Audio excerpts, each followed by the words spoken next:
Kasus tertidurnya pilot dan kopilot yang menyebabkan pesawat keluar jalur penerbangan tentunya tidak bisa dianggap remeh. Apakah ini sebenarnya dampak dari buruknya sistem pengawasan penerbangan kita atau murni kelalaian dalam profesi? Untuk membahasnya lebih lanjut, kita sudah terhubung dengan Alvin Lee, pengamat penerbangan melalui sambungan Zoom. Pak Alvin, selamat siang. Selamat siang. Baik, saya akan sedikit ke teknis karena ini informasinya juga sudah beredar. Kondisi kokpit disebutkan pesawat dalam mode heading slack, alias arah yang sebenarnya diset sendiri oleh pilot untuk menghindari cuaca buruk. Sehingga bukan dalam mode autopilot biasa yang biasanya akan berbunyi kalau keluar jalur atau flight plan begitu. Konsekuensinya apa Pak Alvin? Ya, autopilot itu kan untuk kita memprogram pesawat untuk terbang ke arah tertentu dan juga ketinggian tertentu. Autopilot bisa diset untuk menuju satu titik tertentu, ya misalnya ke titik Tidet yang dekat Semarang itu ya. Nah, nanti ketika sampai itu akan di program berikutnya adalah ke arah mana lagi. Atau yang kedua seperti yang dilakukan oleh pilot Batik Air yang bermasalah ini adalah mengarah pada arah tertentu saja tanpa ada satu batasan dan mempertahankan ketinggian yang sama. Nah, ketika mengarahkan pada satu arah tertentu dan mempertahankan ketinggian itu, kalau tidak diarahkan yang lainnya, pesawat akan terus menuju ke arah tersebut. Kalau kedua pilot tadi sempat tertidur, ya tidak akan berubah. Mungkin kalau itu keterusan bisa menuju ke lautan India ya, Samudra India itu. Oke. Dan ada resiko juga kehabisan bahan bakar karena bahan bakarnya kan tidak disiapkan untuk penerbangan sejauh itu karena dari Kendari ke Jakarta. Demikian. Baik, Pak Alvin. Menara pengawas ini kan tidak bisa menghubungi ya dalam kasus ini. Dalam kasus ini tidak bisa menghubungi pilot atau kopilot karena mereka tertidur. Dalam kondisi masih terpantau di radar namun hilang komunikasi, apakah tidak ada sistem pemberitahuan darurat ke kokpit pesawat, Pak? Tidak ada sistem itu. Jadi memang panggilan melalui radio, melalui frekuensi ATC yang area itu. Oke. Kemudian ATC juga sudah sempat meminta bantuan dari pilot-pilot pesawat yang terbang di dekat Batik Air, namun juga tidak ada respon. Nah, umumnya kalau sebuah pesawat itu dipanggil sekali, 2 kali, 3 kali tidak merespon, itu sudah masuk kategori emergency dan setelah 10 menit itu bisa dimobilisasi tim SAR biasanya. Tapi karena ini masih terlihat pesawat itu terbangnya stabil, arahnya tetap, ketinggian tetap, maka belum masuk kategori memobilisasi tim SAR tersebut. Demikian, Mas. Baik.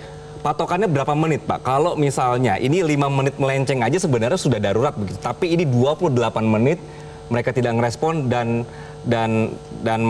bagaimana menentukan bahwa ini darurat atau tidak begitu. Walaupun tadi Bapak sempat bilang ya bahwa jalurnya tetap, ketinggiannya tetap, tapi mereka tidak atau juga tidak bisa diajak komunikasi. Ya, 28 menit itu kan total ini ya peristiwanya, tapi mungkin kalau dihitung dari kontak dengan ATC terakhir itu mungkin tidak sampai 28 menit ya. Jadi memang ini kejadian luar biasa dan saya yakin dari pihak ATC juga dalam hal ini Airnav Indonesia juga sudah mempersiapkan berbagai skenario, termasuk juga saya yakin berkoordinasi dengan TNI AU kalau pesawat ini misalnya mengalami masalah-masalah pembajakan di mana pilot juga tidak bisa berkomunikasi. Oke. Demikian, Mas. Baik. Pak Alvin, dalam kondisi seperti ini, apakah sebenarnya flight attendant itu tahu bahwa sesuatu ini ada yang sedang terjadi atau salah?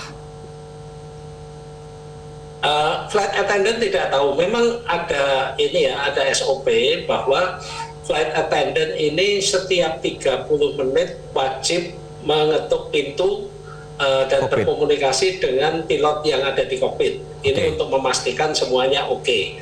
Tapi jangan lupa saat kejadian itu pilot mengumumkan bahwa kondisi turbulensi. Jadi awak kabin mungkin juga belum diizinkan untuk keluar dari tempat duduknya.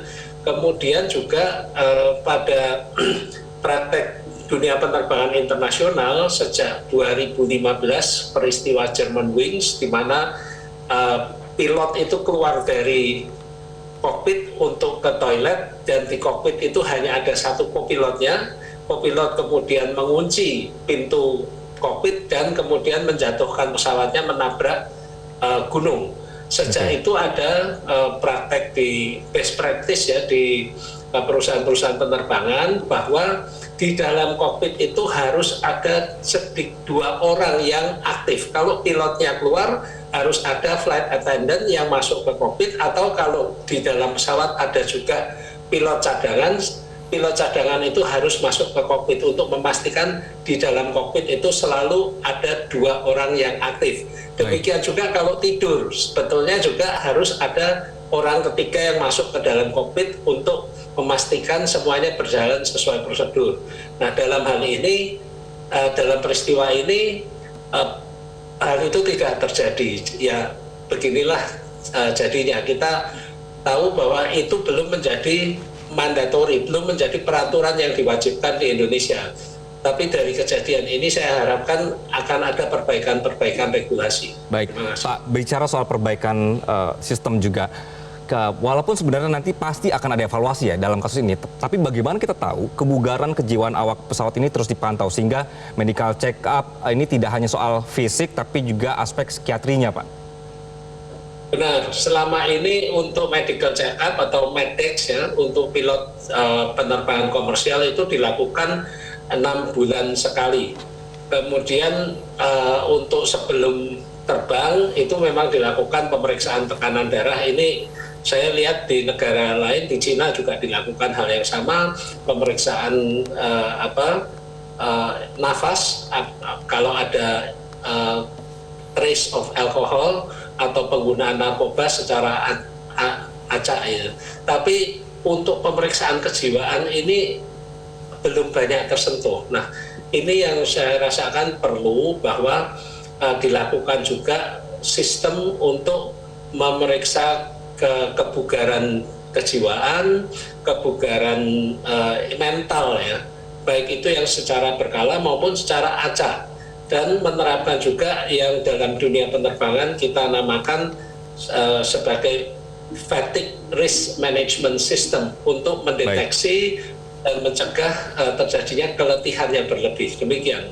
Oke, kita berharap ini kasus terakhir, Pak ya, dan sudah ada evaluasinya baik dari maskapainya dan juga dari sistem penerbangan kita. Pak Alvin Lee, terima kasih atas perspektif Anda di siang hari ini. Jelajahi cara baru mendapatkan informasi. Download Metro TV Extend sekarang.